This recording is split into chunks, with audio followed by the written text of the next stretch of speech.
Bueno, la conferencia o la charla que voy a tratar de dar aquí en este recinto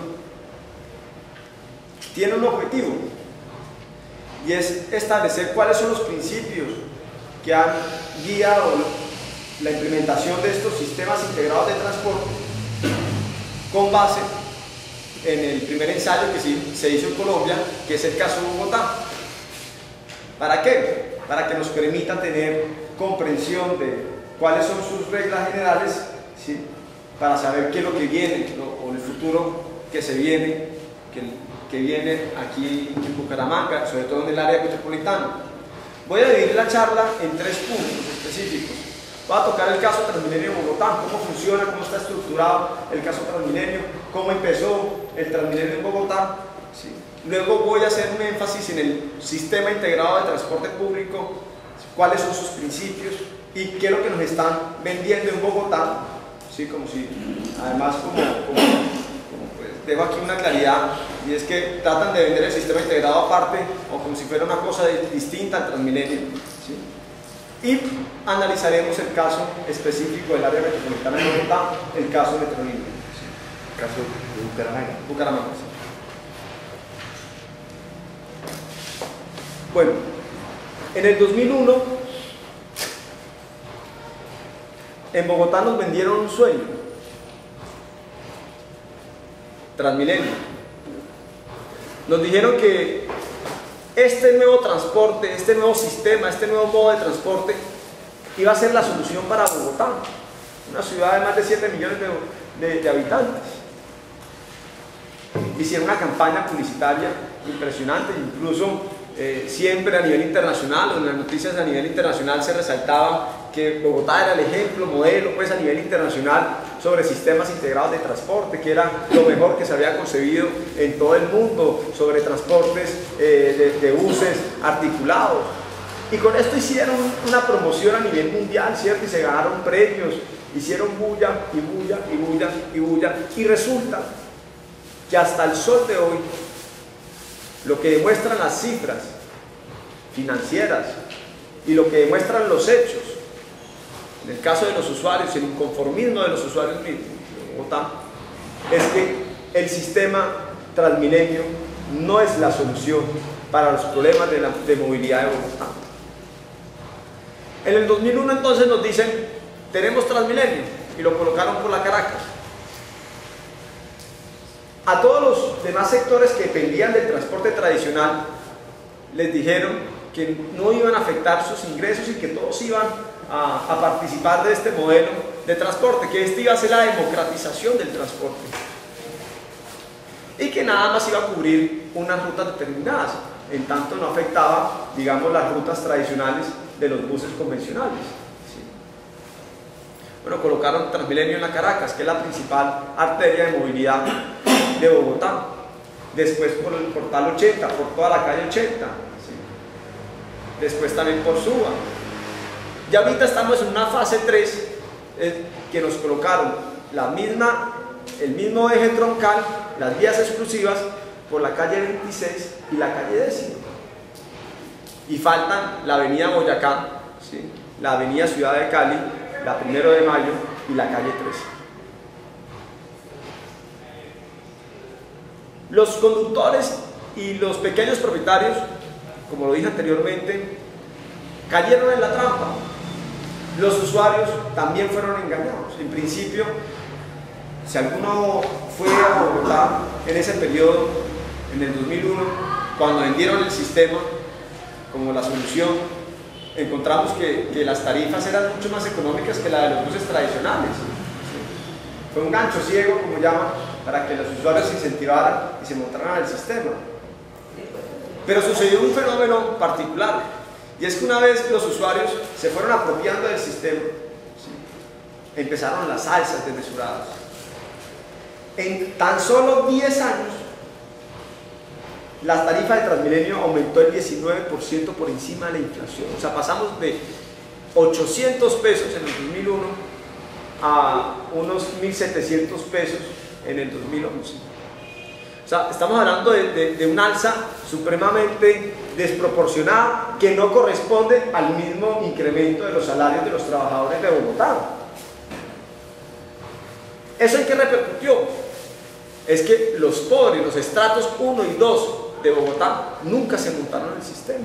En este momento son en porcentajes pues, de los que montan el sistema, son alrededor del 2%, del 3%. No alcanzan el estrato 1 y 2 a ser más del 5%, porque es un sistema excluyente, porque las tarifas no van acorde a la capacidad de pago de los usuarios.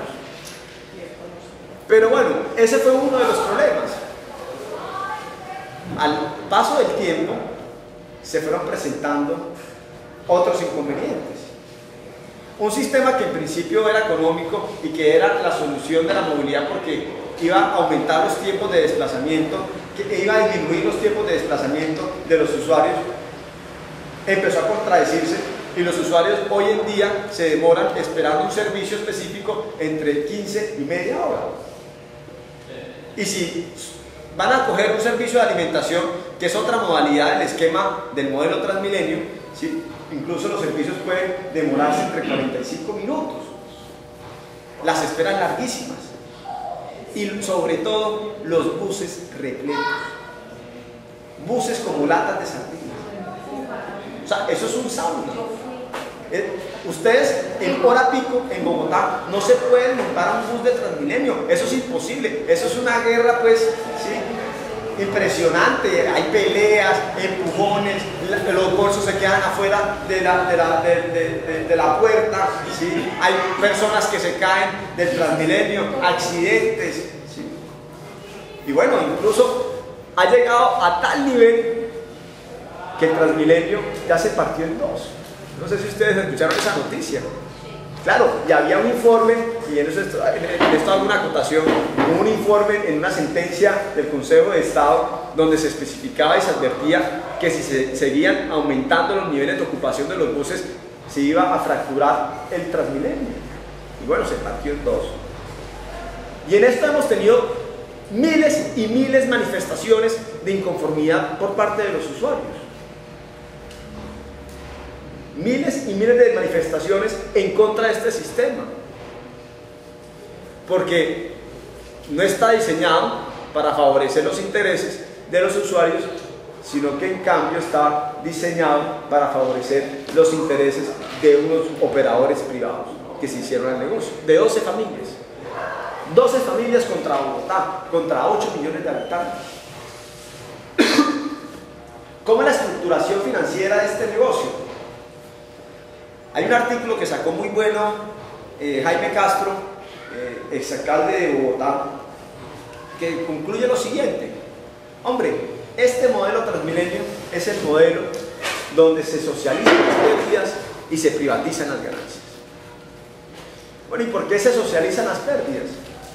Porque el distrito y la nación son los que hacen los mayores esfuerzos para construir la infraestructura, tienen la obligación de asumir los costos de mantenimiento, de aseo, de comunicaciones, de seguridad, etcétera, etcétera, costos que además deben asumir o deberían asumir los operadores privados porque son propios de la función que desempeñan. Pero en retribución, el distrito que coloca el 95% de la construcción se queda con el 5% de las utilidades que se recogen por concepto de tarifas. Eso es lo que estamos, ese es el modelo donde se socializan las pérdidas y se privatizan las ganancias. Pero en Bogotá tiene una diferencia, y esto lo vamos a entender o comprender cuando toquemos el caso de Bucaramanga, ¿sí? Y es que el distrito en este negocio o en este negociado se creó una ficción, estableció una tarifa técnica, ¿sí? Que en últimas es lo que por contrato se le garantiza al operador privado, las ganancias que se le garantizan al operador privado, entre esas la recuperación del capital invertido, la reposición del equipo, los costos operacionales, los costos administrativos, los costos laborales, ¿sí? Y una utilidad del 16%.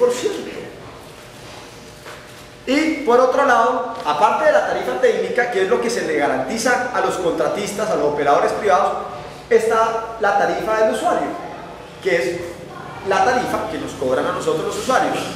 Los contratos en Bogotá, a diferencia de Bucaramanga, como lo voy a especificar más adelante, ¿cierto?, ordenan que la tarifa del usuario debe equilibrarse a la tarifa técnica.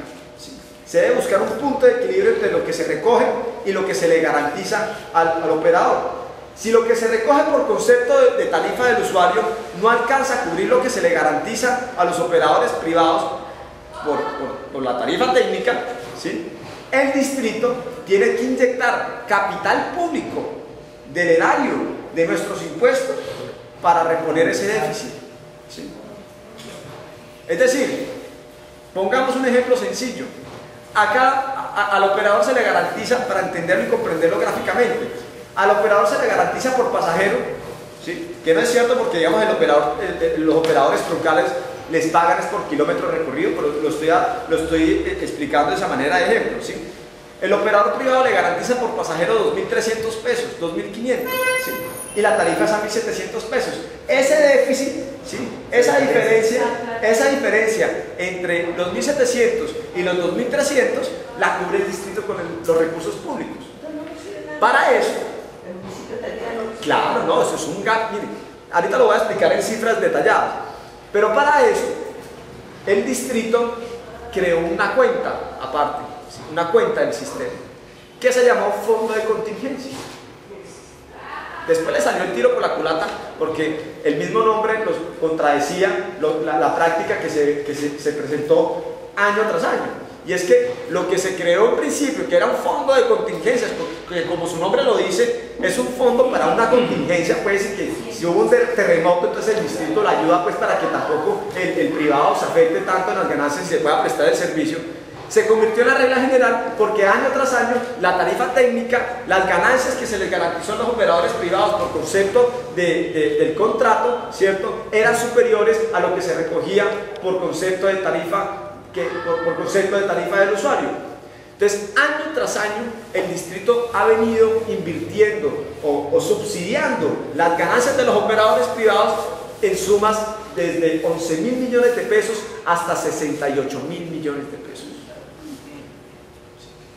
En los primeros 5 años el sistema empezó en el 2001 y en el 2006 el sistema reportó pérdidas operacionales.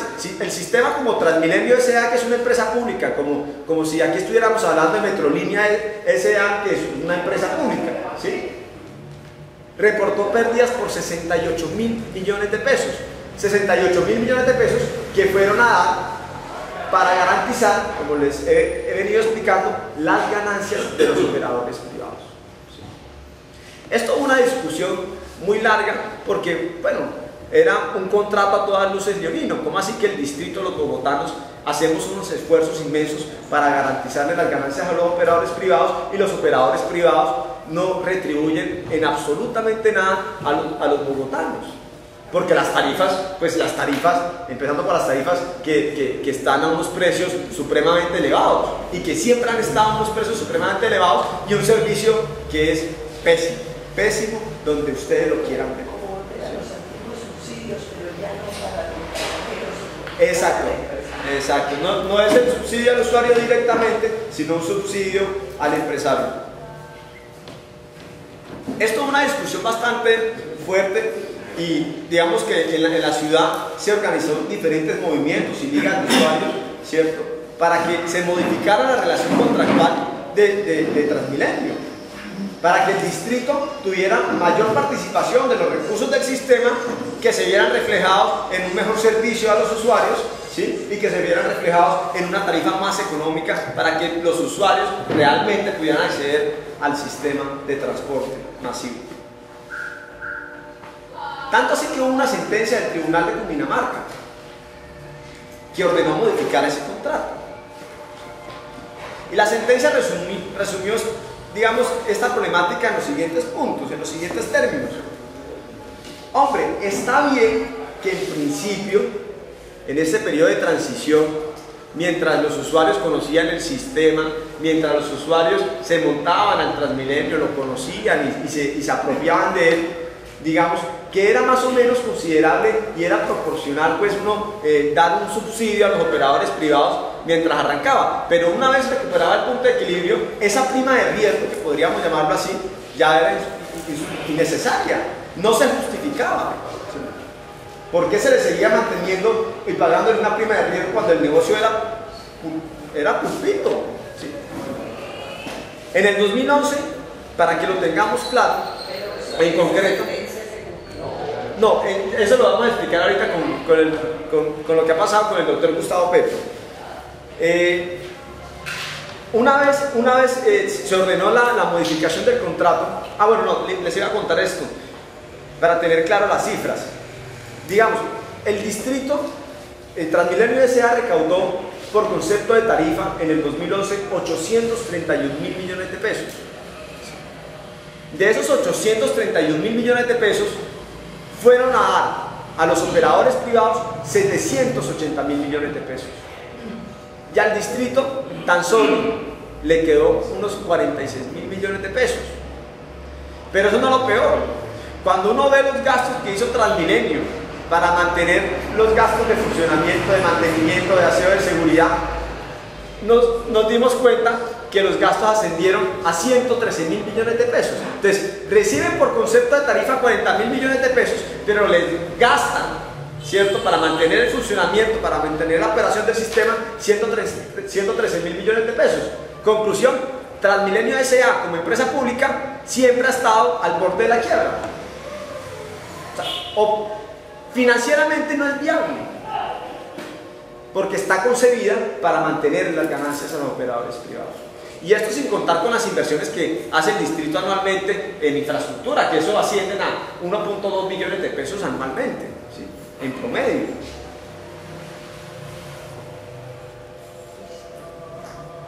Tenemos esa situación de Transmilenio.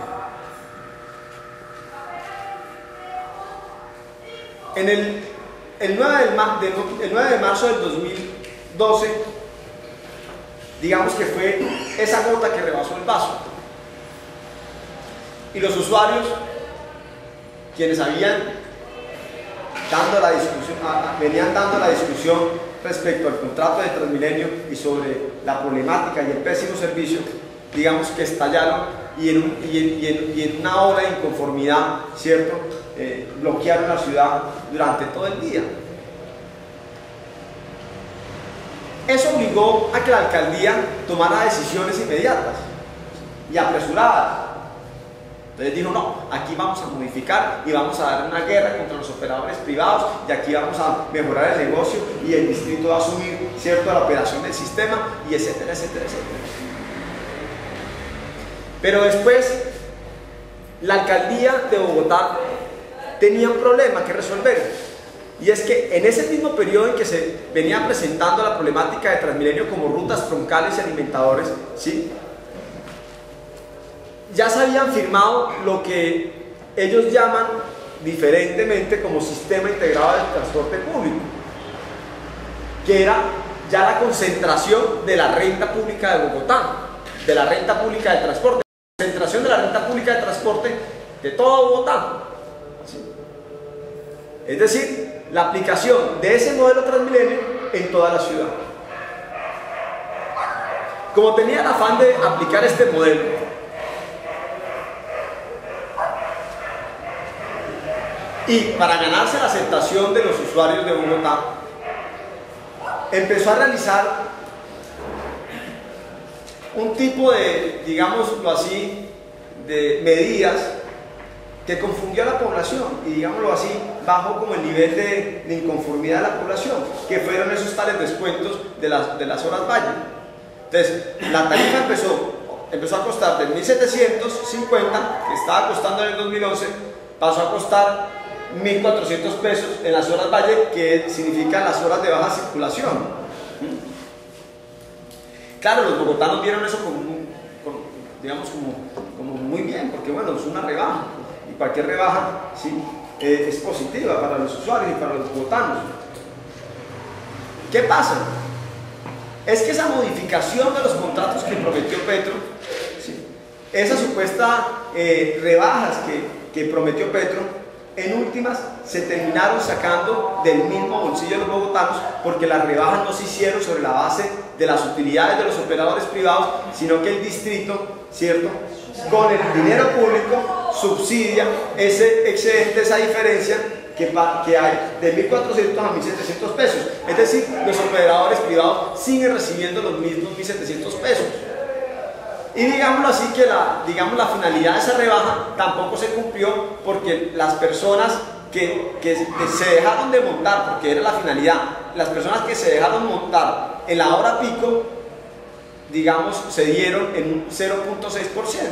En cambio, la hora valle, las horas de baja circulación, se aumentaron en un 9.7%. Entonces, esa medida, ¿sí?, que era tratar de incentivar el uso digamos, el uso del Transmilenio en las horas de baja circulación para descongestionar las horas de alta circulación, las horas picos, pues terminó siendo una medida innecesaria, porque la gente, pues, que tiene que trabajar a las 7 de la mañana, ¿cierto?, el obrero, la señora de servicio, ¿sí?, el trabajador común y corriente que tiene que entrar a su trabajo a las 7 de la mañana, no puede decirle al patrón: no, es que yo voy a entrar a las 10, es que me ahorro el descuento, ¿sí?, y así puedo llegar, porque lo echan al otro día. Y viene la implementación del sistema integrado de transporte.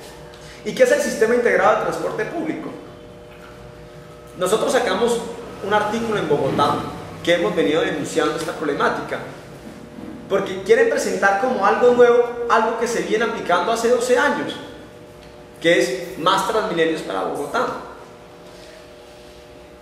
¿Y qué es el sistema integrado de transporte público? Cuando nos hablan de sistemas integrados, ¿qué debemos entender por ello? Bueno, lo primero, y es un principio general de todos los sistemas integrados, es que los sistemas integrados, para que sean sistemas integrados, se necesita que se integren diferentes modos de transporte. Cuando se integran buses con buses, eso no es sistema integrado. Pues puede haber una integración tarifaria, puede haber una integración, ¿cierto?, o digamos una centralización del control de flota, pero no son sistemas integrados. Para que haya un sistema realmente integrado, se necesita que exista otro modo de transporte y que se integre con otro modo de transporte. Pero el distrito necesitaba implementar lo que ya había negociado con los mismos operadores de Transmilenio, y era expandir ese modelo Transmilenio en toda la ciudad. Y se inventaron otra fórmula de reorganización del transporte. Y Bogotá, una ciudad de 7 millones de habitantes, con 19 localidades, para reorganizar el transporte la dividieron en 12 zonas, 13 zonas, una zona neutra, ¿sí?, una zona peatonalizada, que es el centro, y 12 zonas arbitrarias que a veces corresponden, digamos, a una localidad, que es una medida de distribución del territorio de Bogotá, pero que por lo general puede corresponder a dos localidades, ¿sí? Y dividieron la ciudad en 12 zonas. Y uno se preguntaba, bueno, ¿por qué a la ciudad la dividieron en 12 zonas? ¿Cuál es el objetivo de dividir la ciudad en 12 zonas? Aparte de eso, el sistema integrado de transporte necesitaba que de los 16.000 buses que existían en Bogotá, pasáramos a 12.300. La primera idea es que iba a haber una masacre laboral, ¿sí?, porque si pasamos de 16.000 buses a 12.000, bueno, hay como 4.000 conductores que se iban a quedar sin empleo, empezando por ahí. Pero la segunda idea es que este sistema lo que implicaba era la idea de reducir la oferta del transporte para meter en cada bus la mayor cantidad de pasajeros. El mismo modelo de Transmilenio, las mismas latas de sardinas, pero en toda Bogotá. Con una teoría, pues, de eficiencia del sistema, y que aquí hay que economizar costos, y hay que mejorar el medio ambiente, y hay que mejorar la calidad de vida de los trabajadores, etcétera, etcétera. Pero, ¿cuál fue el objetivo y la finalidad en última de esta división territorial que se hizo en Bogotá, y de esta reducción de oferta de buses que se hizo en Bogotá? Era obligar a los usuarios a que, si deseaban desplazarse de una zona a otra, necesariamente tuvieran que hacer transbordos, necesariamente tuvieran que coger más de un bus. más de 2 buses para llegar a un destino que antes solucionaban con un solo bus. El sistema tradicional en Bogotá tiene una característica, es que cada bus que uno coge, ¿cierto?, cubre una ruta de extremo a extremo de la ciudad. ¿Sí? El Lijacá-Bosa. Lijacá queda llegando a Tunja y Bosa queda llegando a Soacha. ¿Sí? Entonces, con 1.400 pesos, el usuario recorría toda la ciudad y lo dejaba cerca de su destino de trabajo o cerca de su destino de estudio o donde fuera que fuera el usuario. Pero con esta división territorial y con esta reducción de oferta, lo que hicieron fue obligar al usuario a coger más de 2 buses y a crearle la necesidad de transbordar. Cuando empezó el Transmilenio tiene una estructura muy básica, que es la misma de Bucaramanga. Es un eje troncal, ¿sí?, que es, digamos, el principal negocio, que es donde circulan los grandes buses articulados o biarticulados, y un esquema de alimentación para alimentar los pasajeros o para traer los usuarios al sistema principal, que es el eje estructural, el eje troncal. El punto es que en todo este desarrollo los alimentadores nunca cobraron. Los alimentadores nunca cobraron. Bueno, eso no significa que los alimentadores no tuvieran un precio, porque digamos que en la misma tarifa técnica de los 1.700 pesos estaba incorporado el precio de la alimentación, entre el 15 y el 20% se destinaba a los alimentadores, pero el usuario no tenía que pagar un excedente, un precio adicional para hacer el transporte. O sea, con los 1.700 se cubría tanto el alimentador como el servicio del bus troncal de Transmilenio.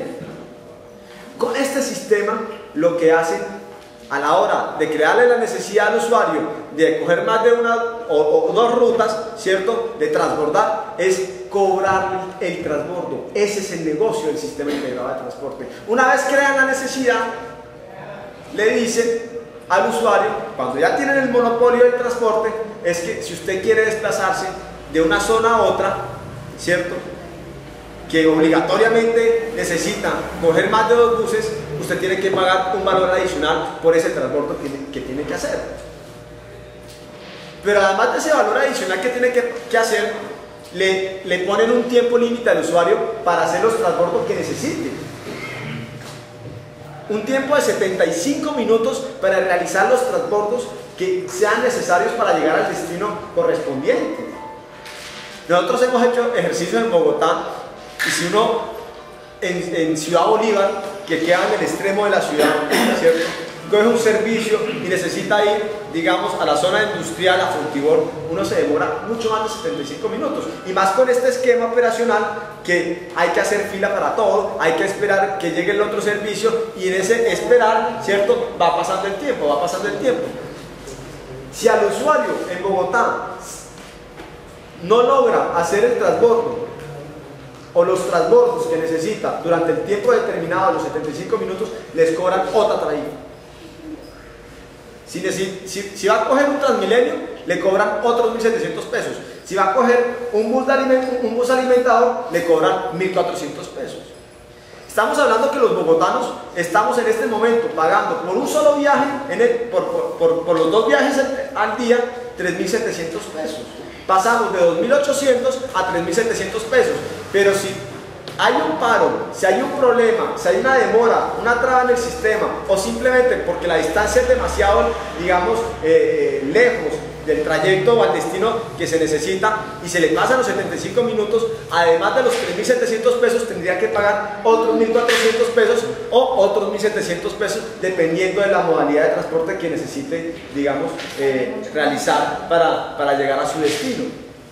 Esa es la situación que se está presentando en Bogotá, y es la situación que necesariamente tiene que aplicar en las demás ciudades donde se están estableciendo estos modelos y estos sistemas integrados de transporte público.